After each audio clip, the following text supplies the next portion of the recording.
Good afternoon and welcome to the XLMedia full year results investor presentation. Throughout this recorded presentation, investors will be in listen-only mode. Questions are encouraged and can be submitted at any time using the Q&A tab situated on the right-hand corner of your screen. Just please simply type in your question at any time and press send. The company may not be in a position to answer every question it receives during the meeting itself. However, the company review all questions submitted today and will publish those responses where it is appropriate to do so. Before we begin, we'd like to submit the following poll, and I'm sure the company will be most grateful for your participation. I'd now like to hand over to David King, CEO. Good afternoon. Right, good afternoon, everybody, and welcome to the 2022 results presentation.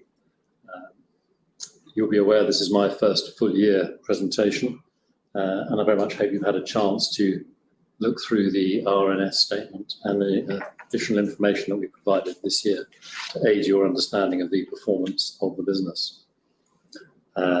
As you know, I joined in 2022, so I've been present for about 6 months, and what I'll do is I'll talk you through a little bit of the strategy and headlines, and then I'll hand over to Caroline, who will talk you through the numbers in a bit more detail, and at the end we can then step through some questions. Just to repeat, I think something we've already made clear, that what we are is obviously a global digital media company, principally operating in Europe and North America. And importantly, what we do is to create unique, compelling content that attracts highly engaged audiences with intent. And we connect them to relevant advertisers, principally betting operators, but also display advertisers. Caroline will say a bit more later, but the headlines are that we have seen 24% year-on-year growth in revenues and an 18% growth in year-on-year adjusted EBITDA. Now, we're presenting here continuing revenue for accounting reasons, namely that the decision to sell the personal finance business means it no longer forms part of our continuing operations, and as a result is excluded from these numbers. Personal finance sale process, as you'll have seen from the RNS, is at a well-advanced stage, but at this moment it is not concluded, and we can't therefore provide any additional information until and if it ultimately closes, and we will obviously report back to you as soon as there's information to share. Importantly, as you can see from the slide, North America has seen significant growth and is in line with our strategy to focus and prioritise growth in the North American sports market. Now, importantly, we thought for again increased transparency, we would split out the core business. The difference between continuing and core is the marketing agency that we acquired, Blue Claw, and a small sub-affiliate business that we own, which provides deals through 2 sub-affiliates, and subsequently we share in the revenues. We have, since the year-end, effectively closed down the external revenue side of Blue Claw, and in line with the original intent of focus the business entirely on optimizing our internal business. So the difference between continuing and core is the sub-affiliate activity and the marketing activity, which has now ceased.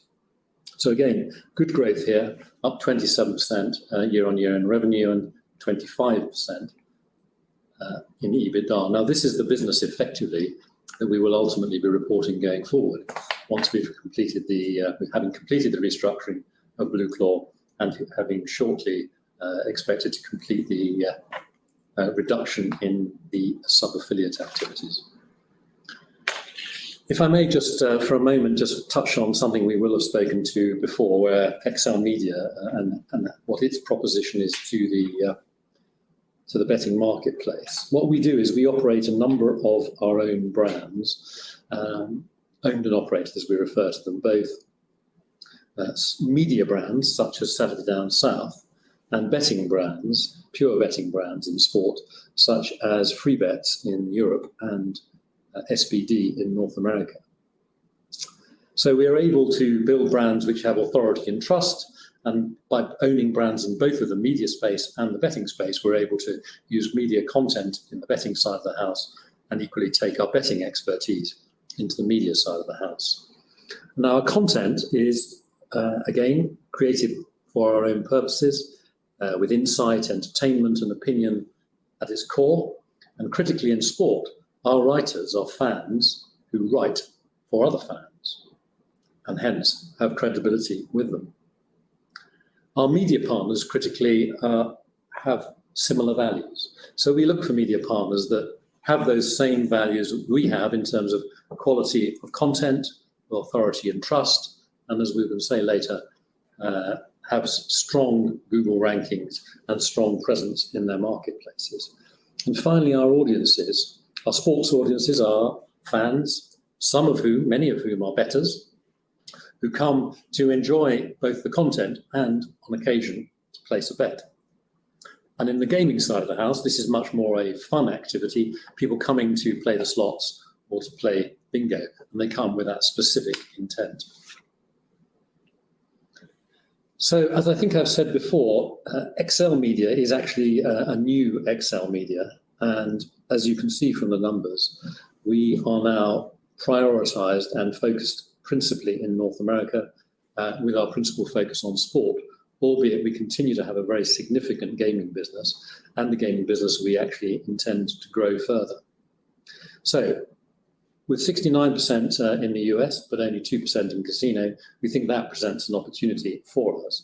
And importantly, 97% of our sports audience is in regulated markets, with a very small percentage coming from the Finnish market, which currently is monopolistic, but is looking at opening up the regulation to enable a more competitive environment going forward. If that happens, then we're very well placed to take advantage of that when that happens. If I may briefly talk through some of the core elements of the strategy, some of which we will have already outlined for you in the CMD earlier this year. We are expanding and have expanded our North American footprint, both through our own and operated activities, but also through our partnership arrangements.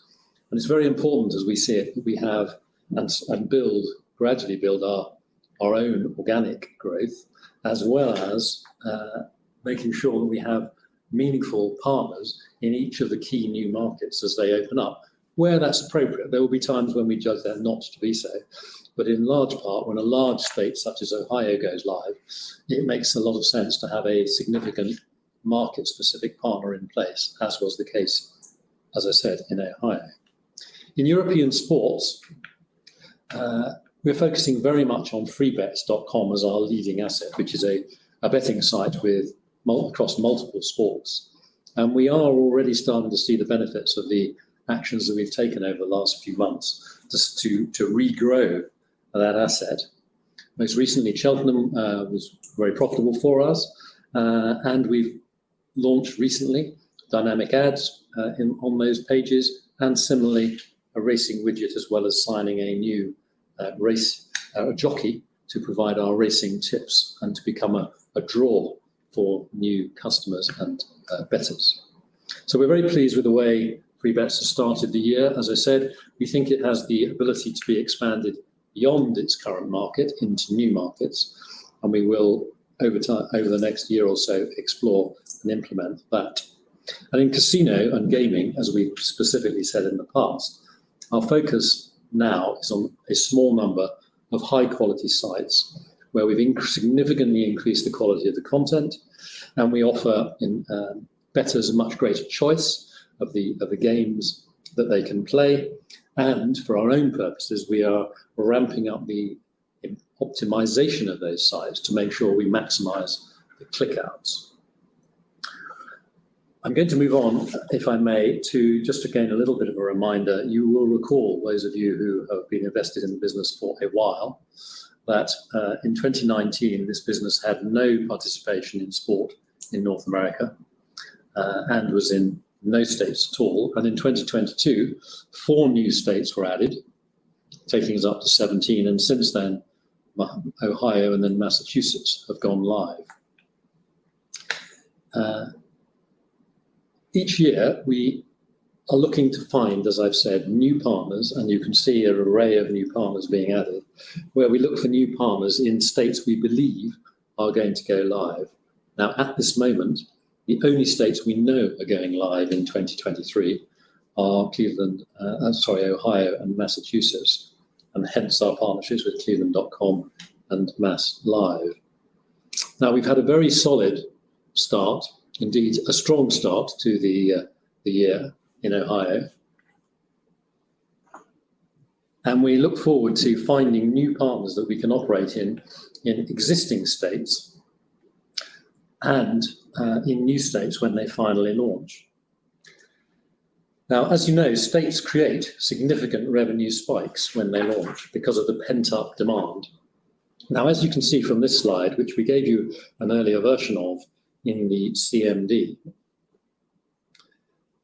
that we had 4 new US states go live in a year, plus Ontario in Canada, which was a very small launch. And what we've done here is to try and give you visibility of the impact and benefit we get from state launches, but also, importantly, the value that we've had from them, but knowing that when they don't exist, there is obviously a core underlying business that we're working on in order to generate sustainable revenues. Now, if you look at the green bars, you can see that, as we've previously said, in period, there has been a stabilization of our gaming business. And that's the combination of growth in new first-time depositors, as they're called, in the UK, and that has offset, combined with the growth in America, the decline in what are called tail revenues or revenue share from older assets that are no longer part of the group. The dark blue, shows what we consider to be the core business, the sports business, and again is showing the gradual growth of that part of the business. And of course, as you know, Q1 benefits from not only New York State launch, but also benefits from the Super Bowl and what was an extremely busy period with a lot of competition from a new operator and existing operators taking market share in the first quarter of 22. Now, what this chart shows is about 10 million light blue bars of our revenue in 2022 was from US state launches and was effectively earned in the first 10 days, of those state launches. Now, the significance of that is that the spike that we describe peaks in a well-managed state launch by the local legislator to allow us to do pre-registration and to allow us to maximize the very immediate revenues and monetize the pent-up demand, as I've said. It then drops down to what we're calling a normalized level or normalized rhythm, and then runs on a normal basis throughout the remainder of the year and then on into the future. Now, spikes vary in size and timing considerably based on the nature of the state. As you can see, New York was considerable, whereas Kansas and Maryland are much more modest in their size, reflecting the relative scale and nature of those states. So a big focus for me, and for the company indeed, is building sustainable revenues. As you can see from the spikes, they don't lend themselves naturally to linear annualized growth, nor half-on-half growth, because big state launches, and then if a big state or equivalent state doesn't launch in the same period, you don't get the same linear pattern to the growth. So focusing on building sustainable revenues is fundamental. And one of the things we are now doing, and in negotiations with a couple of the operators in the US, is to move to revenue share deals and away from CPA deals. So CPA deals are one-off upfront payments in round dollars of about $300, varies by state and operator, but around $300, to an environment in which we'll be paid a smaller upfront amount, exact amount under negotiation, and then an ongoing revenue share. And we believe after about 18 months, we will have earned back the circa $300 that I refer to, and then anything we earn beyond that is effectively incremental revenue. Now, at the moment, we get the one-off payment, and we never see any revenue from that better again, unless they take another book with another operator. So this is about driving long-term value for shareholders and to drive a more predictable and a more forecastable revenue stream. The other thing I would like to draw out, if I may, is that we are, in my view, significantly underbaked, for want of a better expression, in the US gaming business, where we have no dedicated gaming assets at present, and we currently earned 1.3 million in the period, largely from our Crossing Broad sports asset, We think this is a big opportunity for us. It will take time, of course, as these things always do, to start building those revenues. But we are in the process of relaunching 2 of our existing websites into the gaming market, specifically focusing on particular states in the US. There are 7 states currently allowing online gaming, and we're going to focus into initially 5 of them because we think that's where the greatest opportunity is. And then we will talk to you more about that at the half year in terms of how we're getting on. But the real benefits from that activity are going to come towards the end of this current financial year. As I said, we are doing all of these things to drive increased revenue, increased profitability, and to significantly drive growth in our sustainable markets, rather than rely on CPAs in new states. I think you've seen this slide or a variation on it before, and I'll just mention it in briefing. The current asset base that we have, particularly our media assets, so things like Saturday Down South, are extremely well placed, we judge, for revenue sharing. So where we enjoy the upfront payment, but also critically revenue share from those activities. Because we engage with our audiences both pre-game, in-game through social, post-game, and between games, there are many touch points that will allow us to, not rather than suggesting necessarily taking out a new book with a new operator, we can encourage that fan to take a small bet with an existing operator.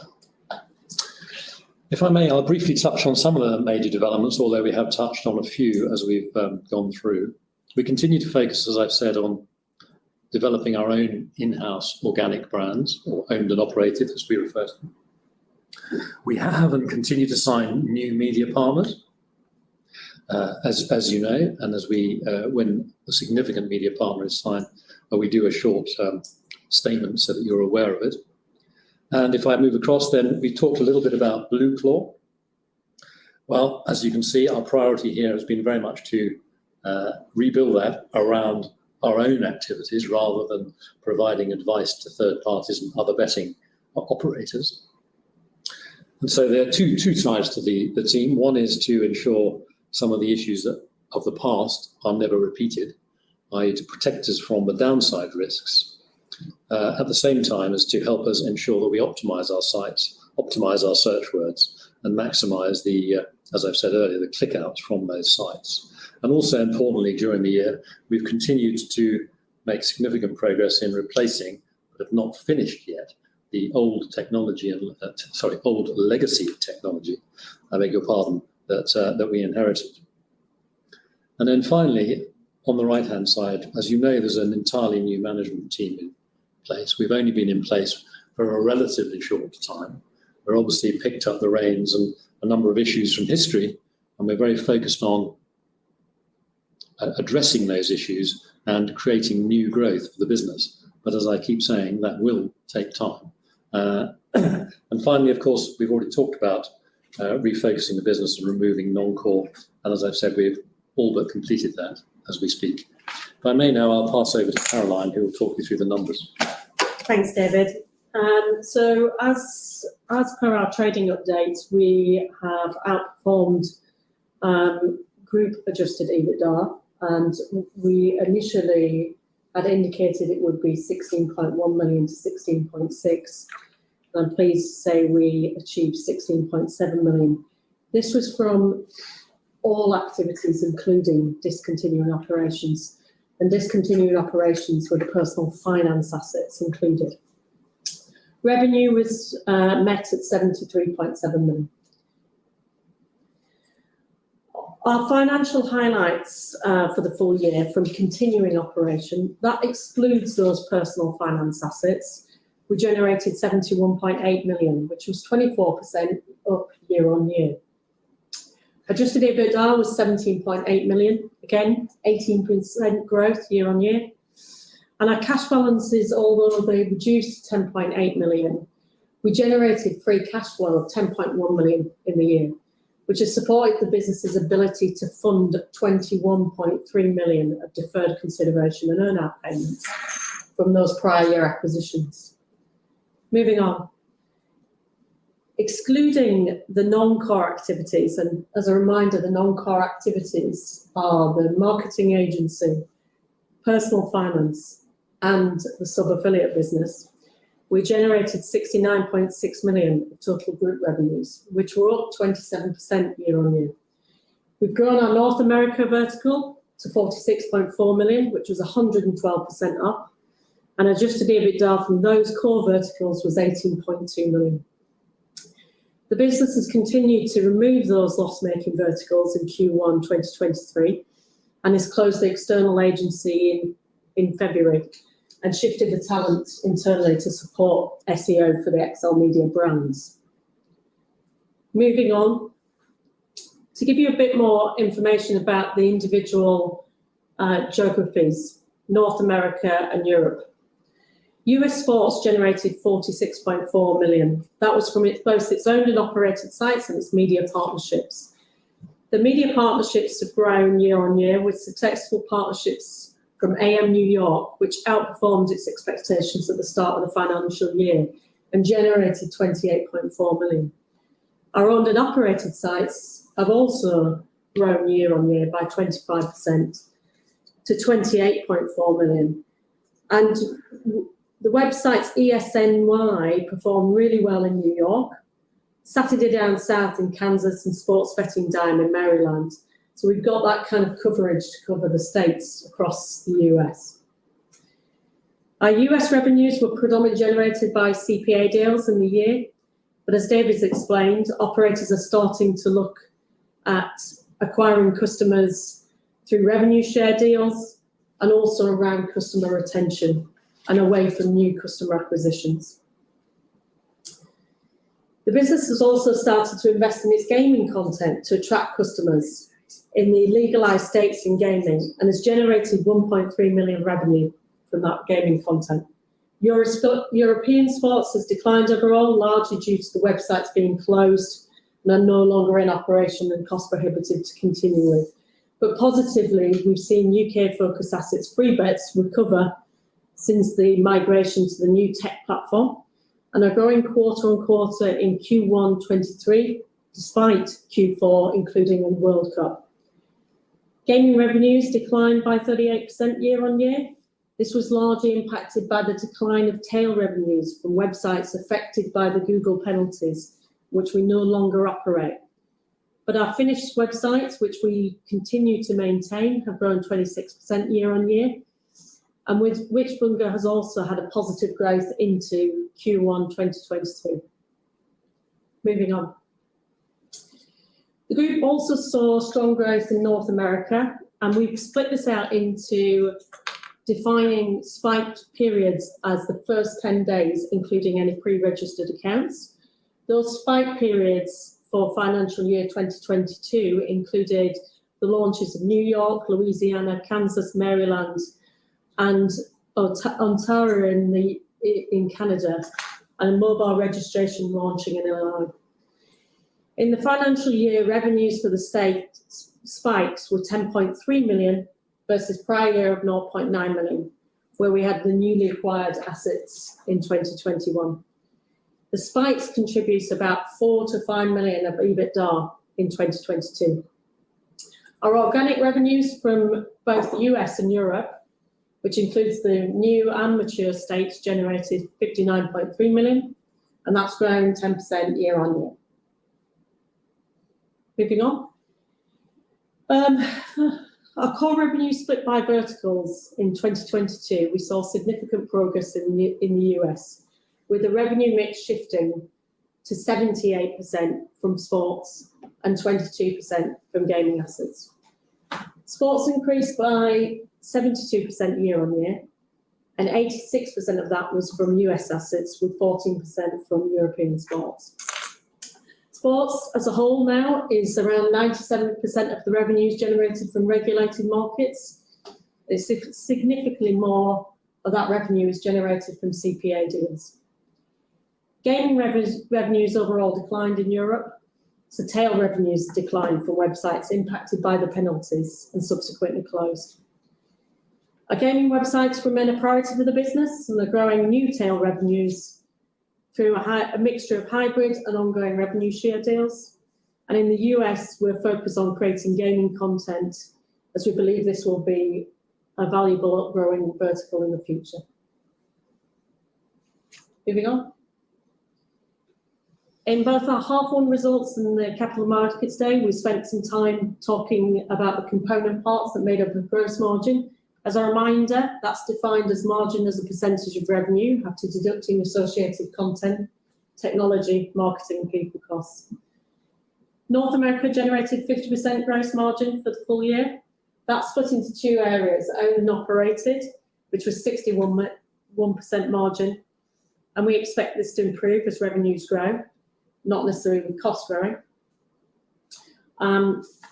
For media partners, these have lower associated costs but higher revenue shares, which we share with our media partners. And that was 40% for the full year. The mix of owned and operated revenues and media partners will vary year on year, and those partners in legalised states and our own coverage from owned and operated sites will impact that gross margin percentage. EU sports gross margin performed below expectations at 55%. This was largely impacted by sporting results such as Cheltenham, affecting the tail revenues because they're impacted by the sports results, and a short drop in revenues impacted by the migration to the new website. But we expect this to return to the level within our range. EU gaming gross margin was 75% and benefited from the tail revenue share and strong management of costs. Moving on. On costs, we've had a large programme of works on cost reduction. Our operating and sales marketing cost base, excluding those media partner revenue shares, transformation costs and share-based payments, fell from 39.8 million to 37.6. That was a cost saving of 2.2, and that was while absorbing the full year costs of staff, marketing and technology from the acquisitions we made in 2021, and also launching 2 new brands under the Saturday brand. We made significant progress during the year to reduce costs, staff costs in particular, reduce staff heads from 267 to 193, by moving roles from costly geographies, removing any unnecessary management layers, and this has brought senior leadership closer to the operations of the business. We've also rationalised our content freelance costs, paid and social media marketing costs in order to optimise this year on year. And we've invested in that technology to remove the legacy technology and improve processes, systems and data, which were end of life. Moving on. We're now seeing growth in adjusted EBITDA year on year, growing from 15.1 million to 17.8 this year for continued operations. The transformation programme that has been run over the last couple of years, which cost 4.6 million in this year versus 6.5 the year before, has been largely completed. So we've moved the staff from costed jurisdictions and delivered the new platform. Our websites will be moved to that new platform over time, but this will now be part of BAU technology costs. Annually, we've benefited the group by an ongoing saving of 5 to 6 million, offset by the additional costs from the acquisitions, which brings us to a 2.2 million impact for this year. Moving on. Our operating cash flow, which is cash from continuing operated activities minus CapEx, and excludes any payments relating to acquisition, improved year on year to from an outflow of 4.4 million to generating 2.1 million. That was from improved trading performance, positive working capital benefit from media partnership payments, and robust working capital management. Moving on. In the full year, we funded 21.3 million of acquisition-related payments, 17.6 million of deferred consideration from the US assets we acquired in 2021, and a further 700k relating to the Blue Claw Media acquisition. The earn-out for CBWG for 2021 was achieved and paid in 2022. That totaled 3 million. And in future years, we'll continue to fund from cash reserves deferred and earn-out payments of 7.4 million, and potentially up to 7.5 million in 2024. We're taking a prudent approach to cash and continue to fund these acquisition payments. In addition to that, the Israeli tax liability that relates to 2016 to 2020, 3.6 million, paid over an 18-month period. And the business currently has no debt arrangements in place, but this remains a consideration for future working capital or acquisition purposes, and the board will choose to put them in place. Thank you. Moving back to you, David. Okay, thanks, Caroline. So the outlook for the year, well, as I said, we've had a solid, indeed strong start to 2023 with the launch of Ohio, and performance has been trading in line with expectations in the early part of the year. The big focus in the immediate term then was since March, was to drive Massachusetts, which was a slow burn state launch for reasons of the legislation being implemented very late in the day, which meant there was very little time for pre-registration. So Massachusetts has not seen the big spike that we had anticipated in a normal state launch, but is a much more slow burn launch.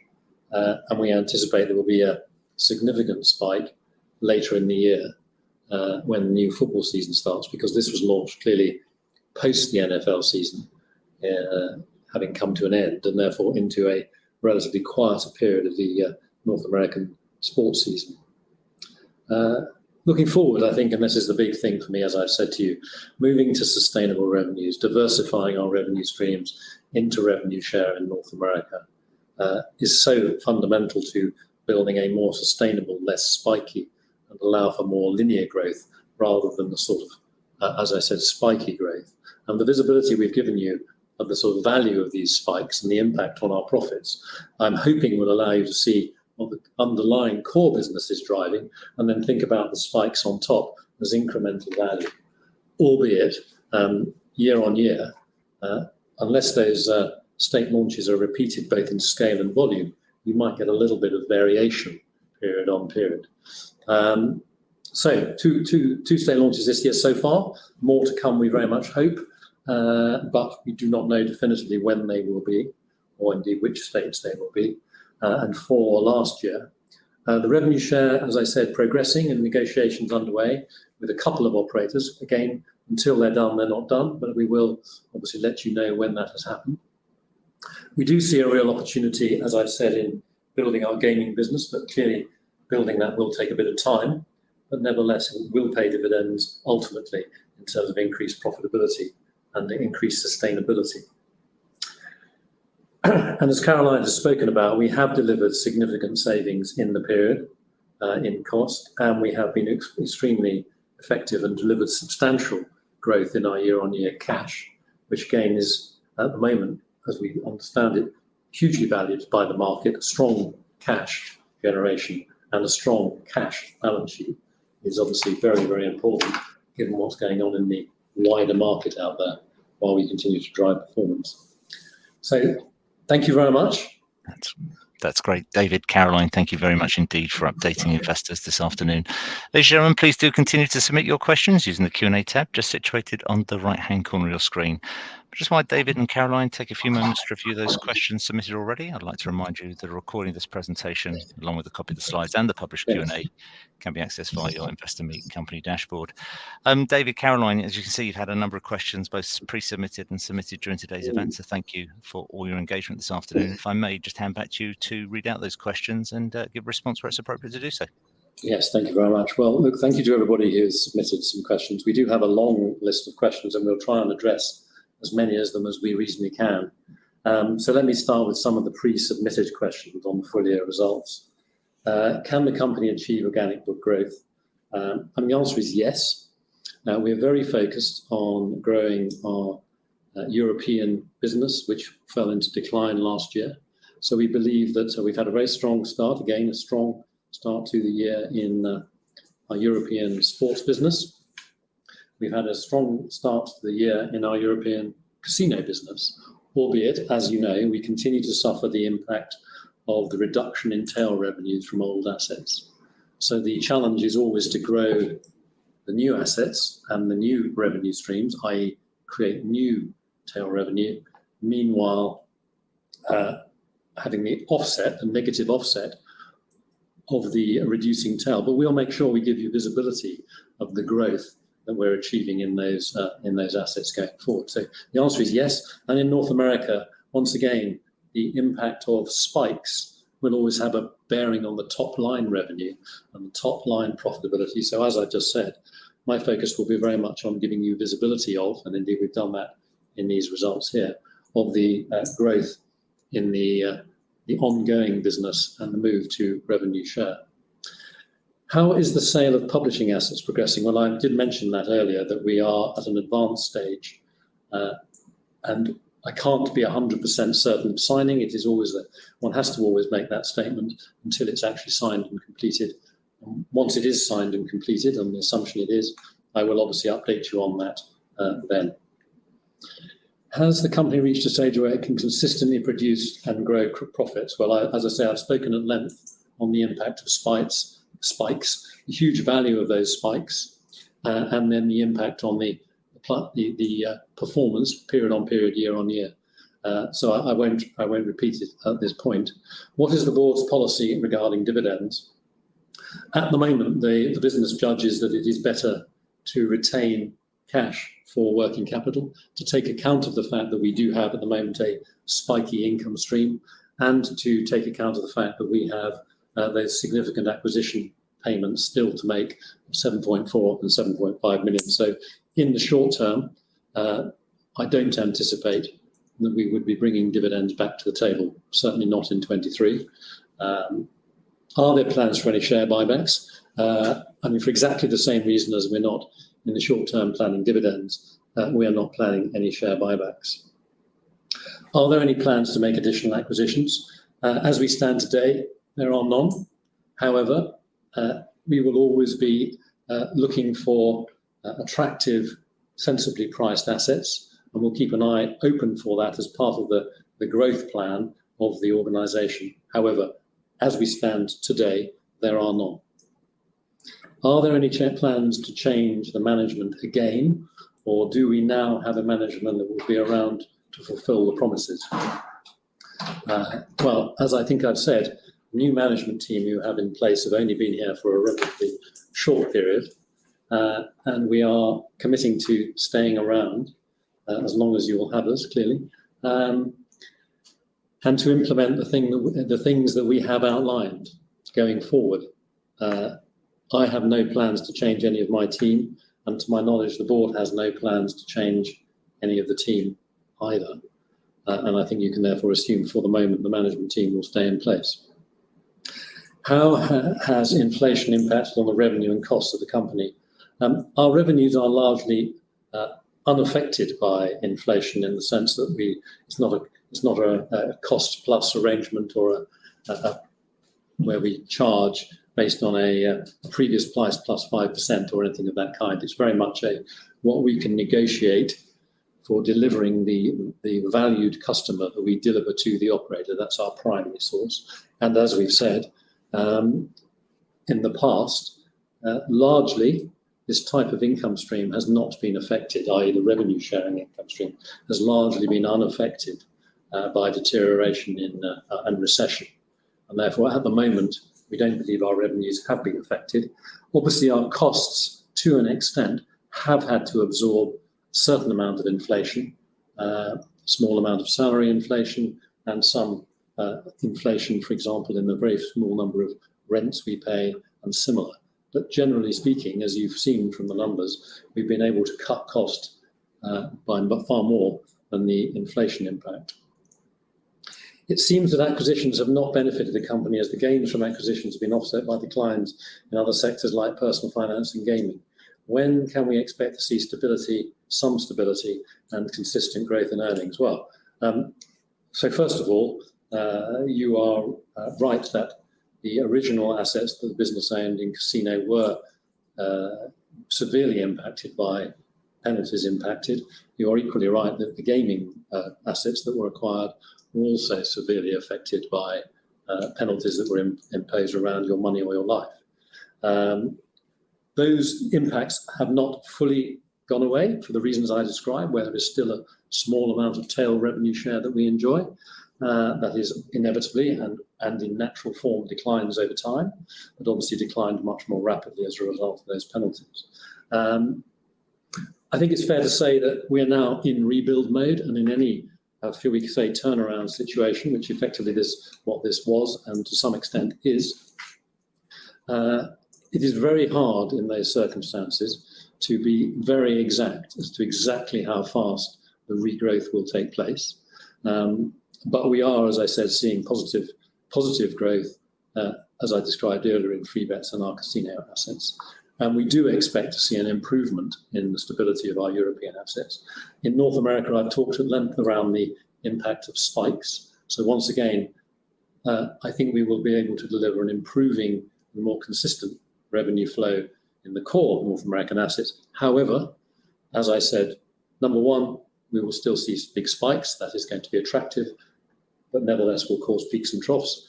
And similarly, when we move to revenue share, we will gain a long-term value, but we might see a small short-term dip. What's the typical length and structure of your revenue share deals? They do vary significantly, but a not untypical deal is one where you continue to earn for the life of that bettor. So if you introduce a bettor and paid a small upfront fee, and that bettor continues to lose $100 a year, by way of example, you can continue to enjoy a percentage of that over the remaining life of that bettor until they stop betting with that operator.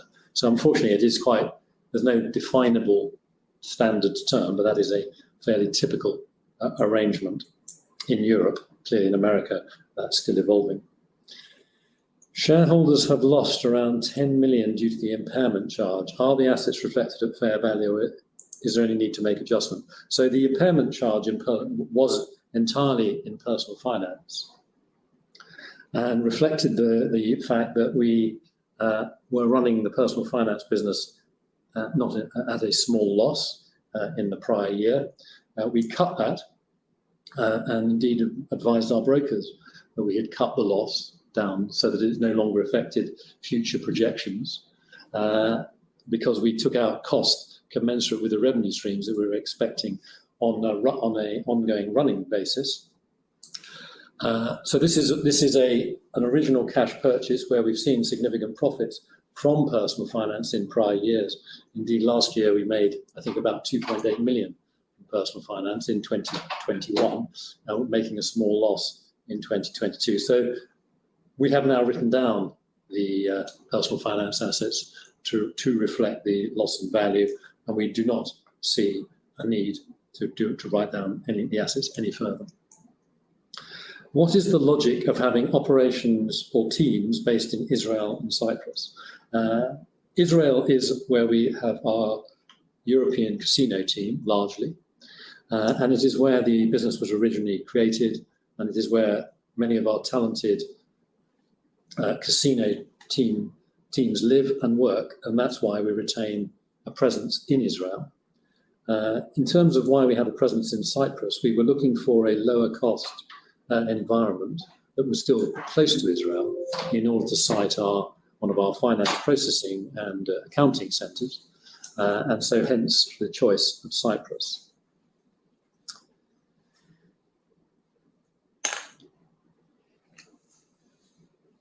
Given that the company makes a net profit of between 2 and 3 million, has a market cap of around 40 million, it does not pay a dividend, there are no share buybacks, shareholders have lost substantial capital value. With little prospect for recovering currently inside, what would be the investment logic for further investment in the company for existing shareholders who had put their faith in management? Well, firstly, I have to repeat, and forgive me for doing so, that as a new management team, we are focused very much on the driving future value and resolving issues that we identify in terms of what has happened historically. And we believe that the results we've just presented demonstrate good progress in making that change, indeed, in particular, focusing the business into North America. We are not currently looking for investment by existing shareholders into the business at this point. So at this moment, there is no call for additional capital from shareholders. I would just point out that the 2 to 3 million that I called out is obviously the P&L after the impairment of, I think it was actually may have been as much as 13 million. I can't remember now the full number. Sorry?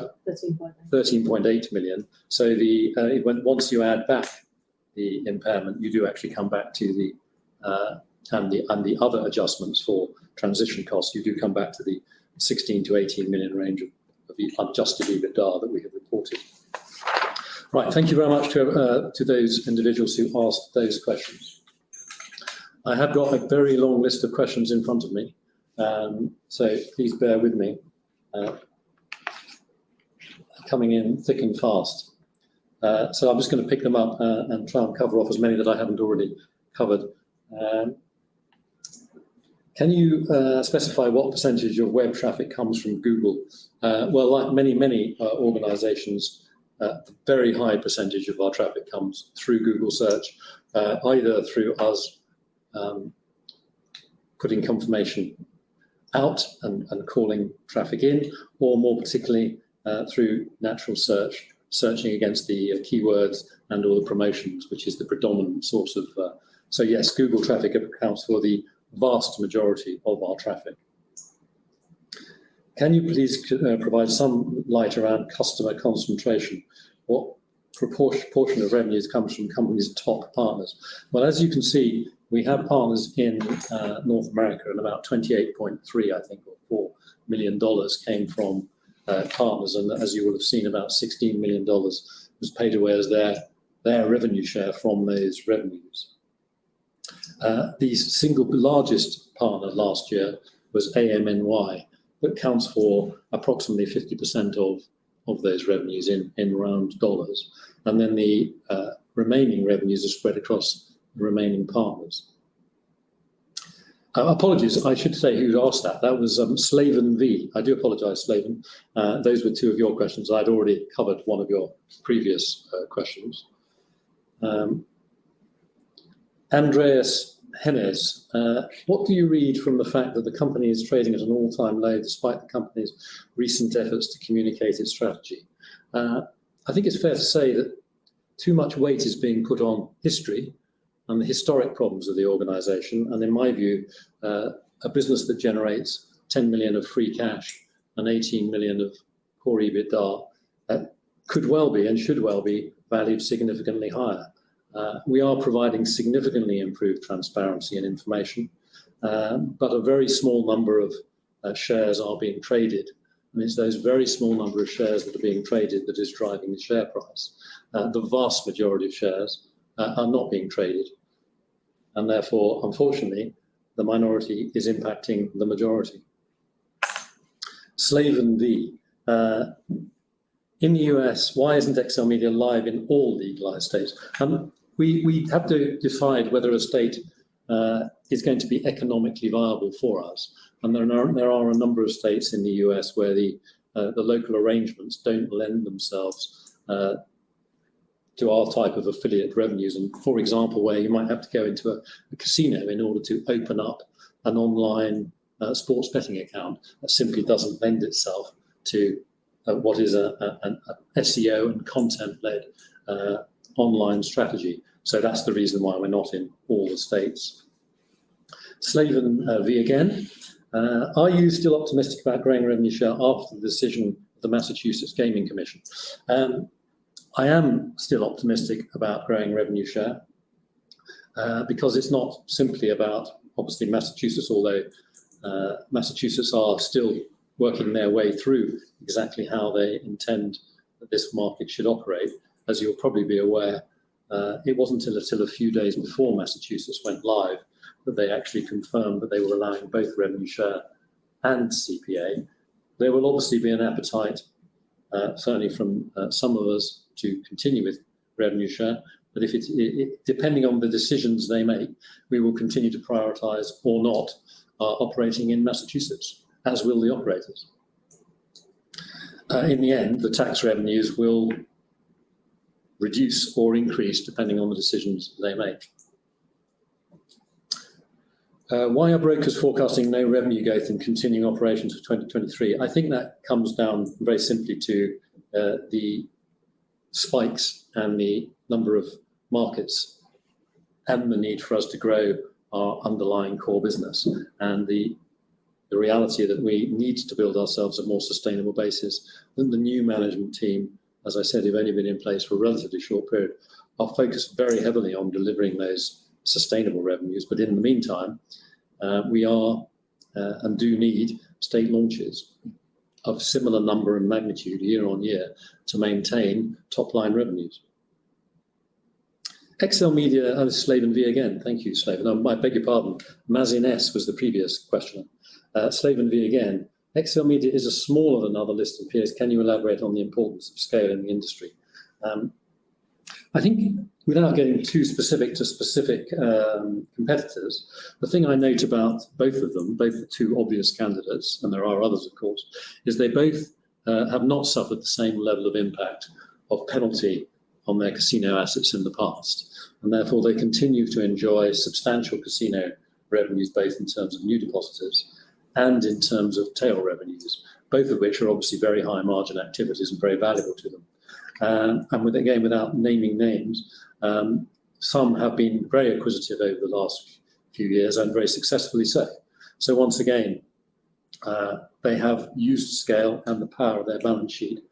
At the moment, we're in the process of trying to build our balance sheet slowly by putting more cash on the balance sheet in order to put ourselves in a stronger position and grow our organic business and invest in our organic business. Do apologise if I don't pronounce your names all correctly, so my apologies in advance. But Tushar H, the stock price has fallen almost 60% in 12 months. What do you think is driving this, given your year-on-year metrics? Well, I have to some extent answered that already, in the sense that we believe the profitability of the business and the EBITDA ratio to share price is extremely low, in our opinion. And as I say, I think this is because there is too much attention paid to historic issues that we have no longer face, and that we are, as we move into a new business, we should be focusing our attention on the opportunity in North America in particular, but other markets as well. And the US, is the US listing under consideration? The answer is no. We have taken advice and we have judged that our activities are too small at the moment for a US listing.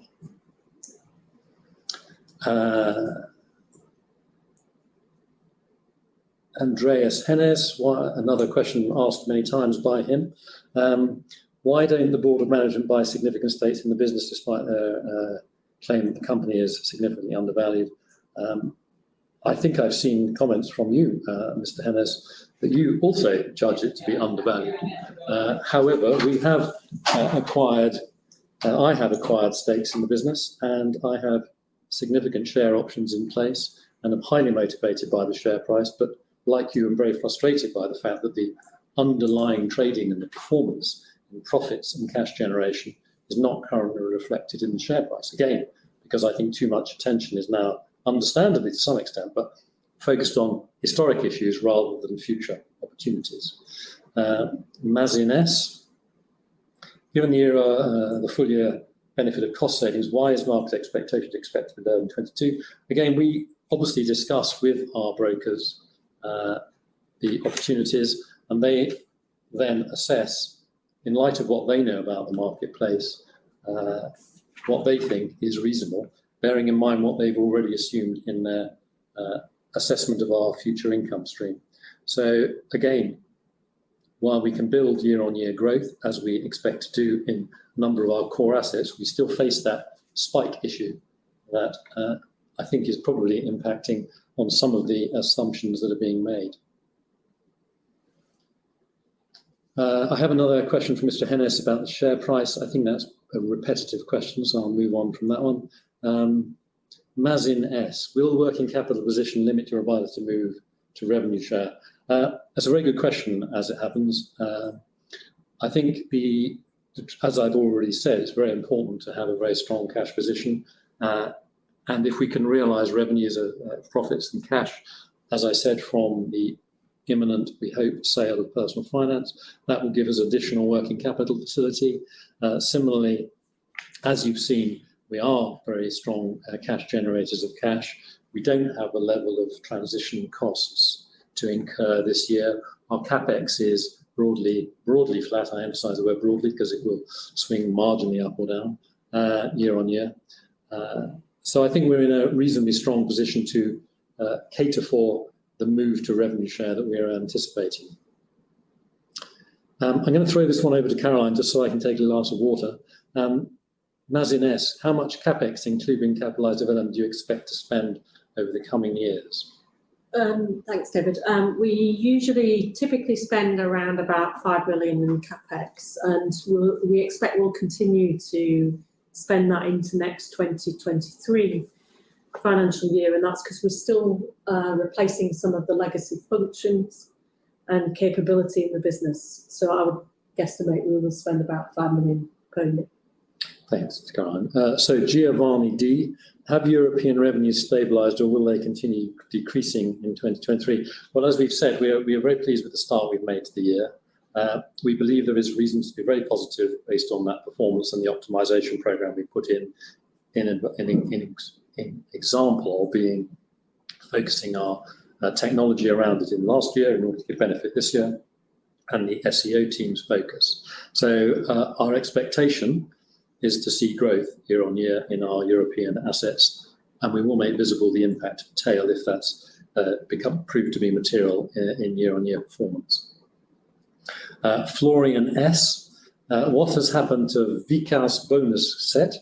Well, I'm sure you're aware, Florian, that this is an asset that shares the same name as the state monopoly in that country, in Finland, to be precise. So that was, we think, to our disadvantage, and so there has been recently a transfer of that asset back to them, following a challenge from them about the ownership of it and a number of other assets in that market. So we have transferred the asset back to them, and we have launched another asset under a new name, which is much more relevant, we think, to what we actually do in that marketplace. It has the same content and is already live and was put live the same day that we transferred the asset back to the state monopoly. So thank you for that one.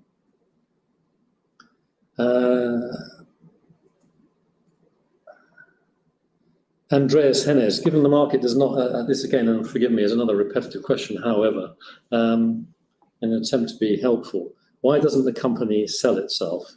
And the answer is that at any point in the cycle, we are, by definition, as a public company, open to have people with public information attempt to make a bid for the company. We haven't actively put ourselves up for sale, as we believe there is significant value to be created by continuing to run the organisation. And we believe, as we've said, that we believe the company is performance, financial performance and cash generation and profitability is not currently reflected in the share price. And therefore we believe it is appropriate to continue to run the business to improve value, and clearly in the meantime, if someone were to make a bid, we would have to respond to it.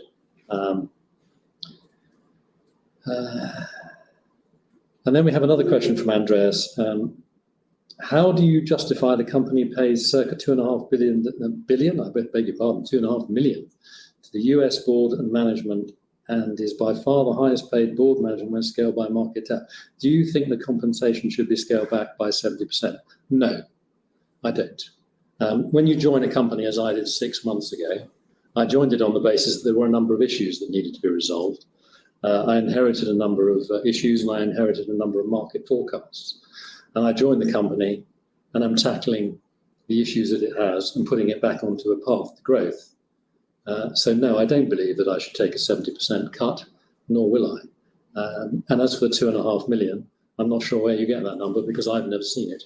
But thank you for the question. Florian S. We already have April 2023. What about outlook for? We're already in. I think yes, beg your pardon. We're already in it. What about outlook for 23? As an investor, the words in line with management expectations are not helpful. Well, as I said, we talked to where we are tracking in the first part of the year. I'm sorry that it's not helpful.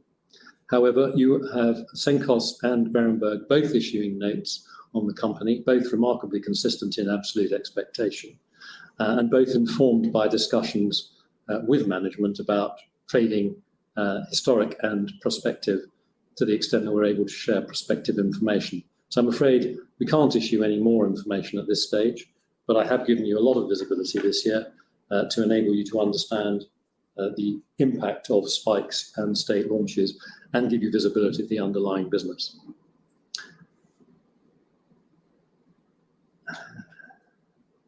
Another question from Andreas Hennis. I'm afraid again, Andreas, this is highly repetitive and just a variation on the question you've already asked.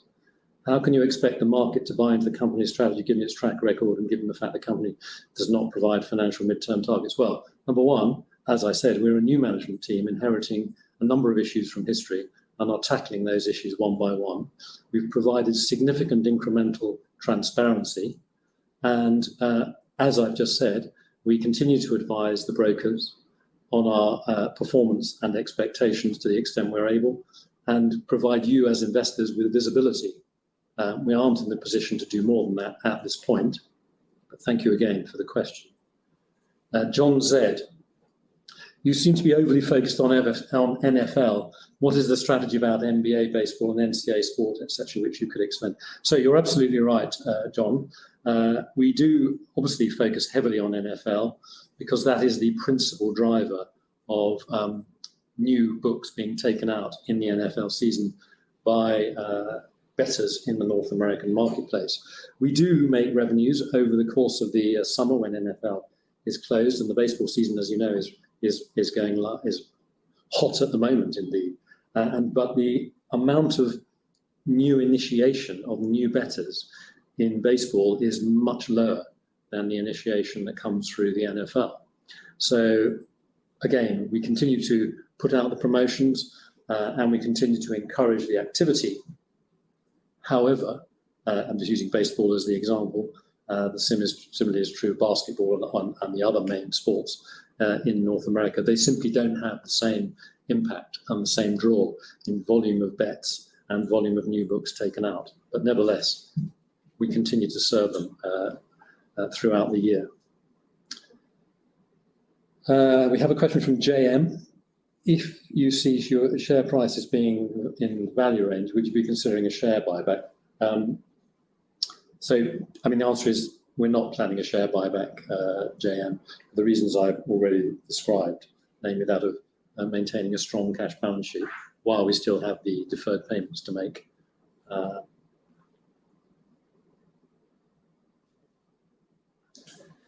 And I've also talked to the question of shareholdings. As I said, I do anticipate buying more shares, but I have already bought some and will continue to do so over time.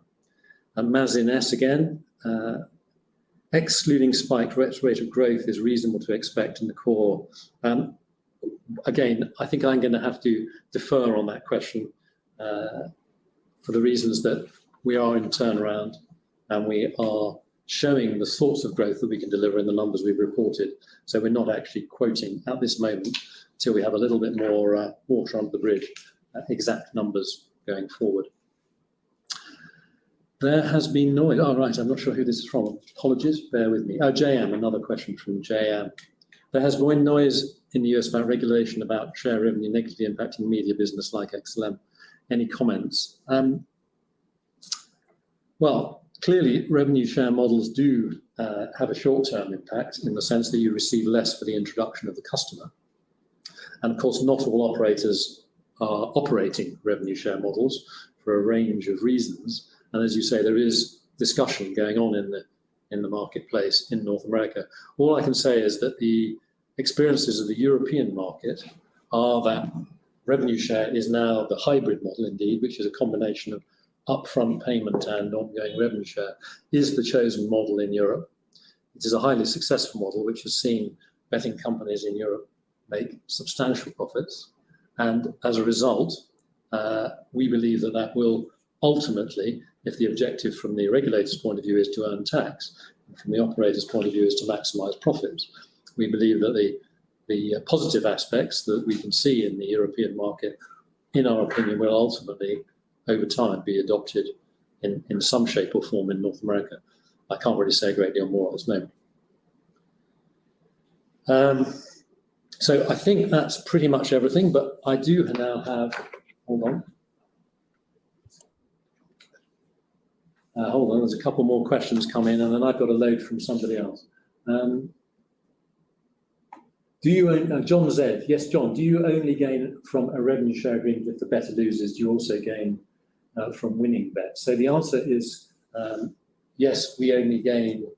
It isn't quite as simple as this, because each deal could have different variations in it. But in principle, if a bettor bets, more often than not, there is a high chance of them losing. However, if they lose, we get a share. If they win, we get nothing. And that until that bettor has gone back into loss, and then we start earning again. So yes, that's a good question, and that is the answer. And that was Florian's, I think, was it? No, I beg your pardon. But the issue is that competitors can give an outlook. Florian, I have answered that question in the sense that I've explained that our competitors have a much larger casino footprint with a much more regular and predictable revenue stream driven from that, i.e., without naming names, one of them is about 50-50 casino and sport. We are heavily weighted to spikes. And therefore, it is much more difficult in the short term, while we build up our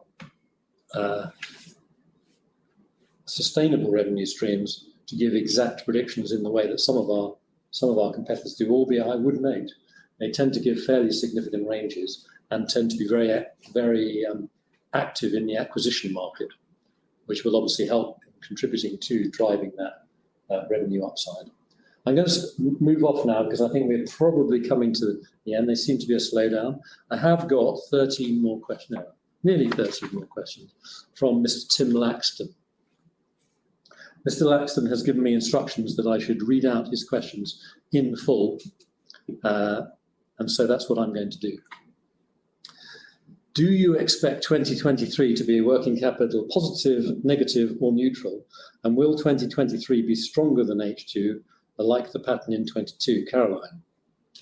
So from a working capital perspective, we expect normalised working capital, so that excludes any acquisition payments and excludes discontinued activities to be positive through 2023. Will H1 be stronger in 2023 than H2? I think it's likely that that pattern will continue, given we have explained that as of today, there are only 2 state launches that have been legalised that we know of as of 2023. Okay.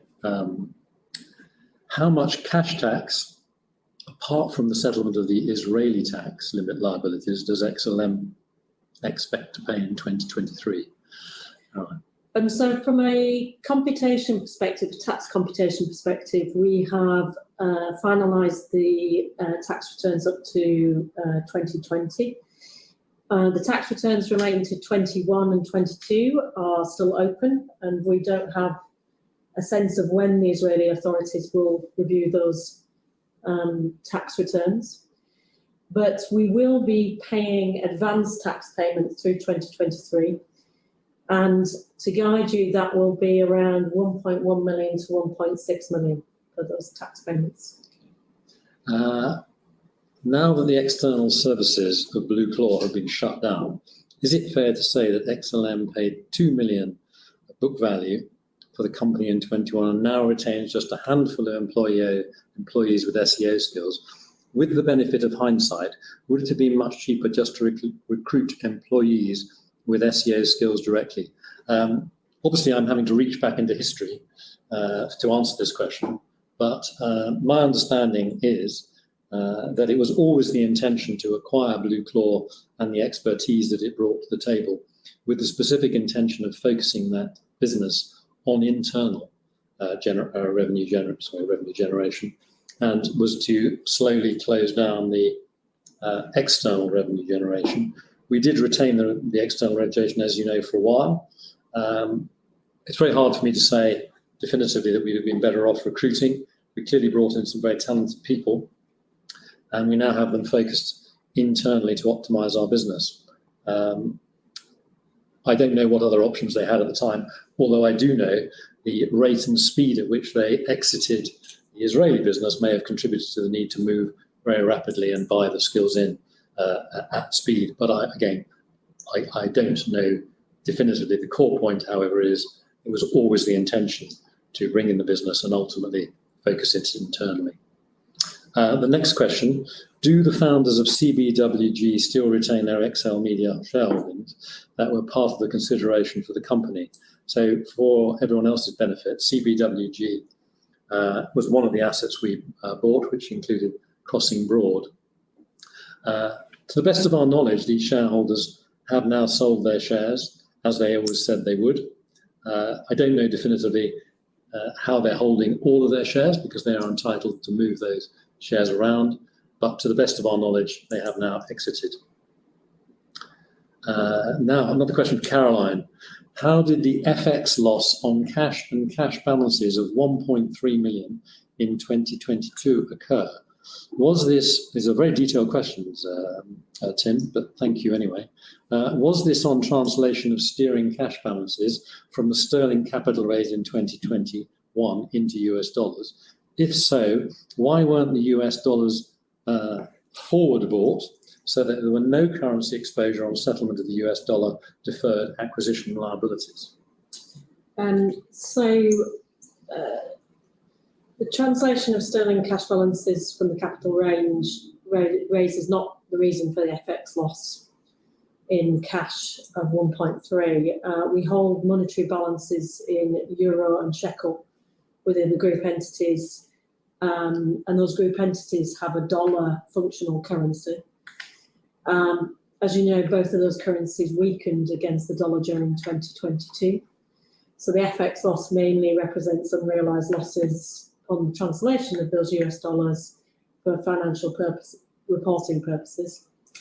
And in regards to the question around US dollars forward, I couldn't really comment on what my strategy of my previous CFOs were, so I would have to be delving back into history on that question. Okay, thanks, Caroline. Next question from Tim.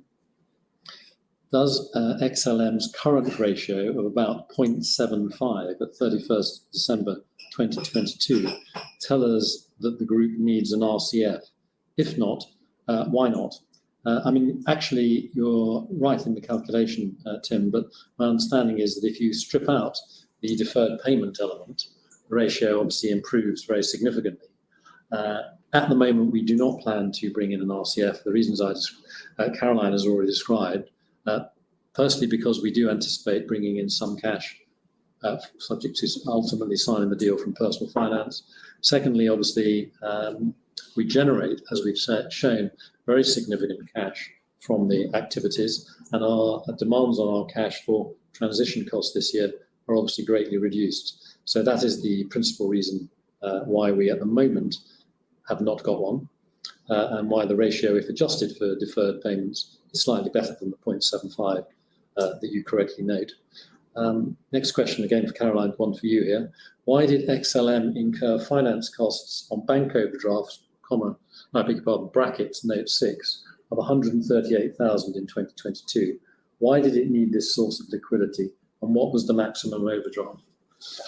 It's not technically related to bank overdrafts. Some acquisitions were recognised in terms of IFRS 3 business combinations. Accordingly, deferred considerations were recognised at fair value. And the difference between that fair value and the actual deferred payments deemed the interest to be amortised over the term of the settlement. So it's relating to acquisitions as simplistically as I can kind of explain it. Okay, thank you, Caroline. Number 8. What were the minimum total group cash balances during 2022? Memory serves, I think it was about $9 million. Number 9.